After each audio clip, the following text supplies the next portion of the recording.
গোপালগঞ্জ ও ব্রাহ্মণবাড়িয়ায় শুরু হলো আমন মৌসুমে ধান চাল সংগ্রহ কার্যক্রম। সকালে গোপালগঞ্জ জেলা খাদ্য গুদামে কার্যক্রমের উদ্বোধন করেন জেলা প্রশাসক মোহাম্মদ কামরুজ্জামান। জেলায় এবছর 906 মেট্রিক টন আমন ধান, 3224 মেট্রিক টন সিদ্ধ চাল ও 87 মেট্রিক টন আতপ চাল সংগ্রহের লক্ষ্যমাত্রা নির্ধারণ করা হয়েছে। এই লক্ষ্যমাত্রা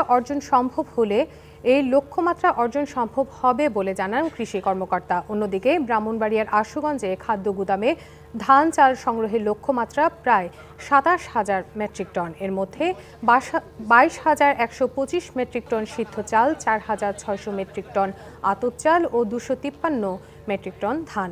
সরকারিভাবে প্রতি কেজি সিদ্ধ চালের মূল্য নির্ধারণ করা হয়েছে 47 টাকা, আতপ চাল 46 টাকা আর কৃষকের কাছ থেকে 33 টাকা দরে ধান ক্রয় করা হবে।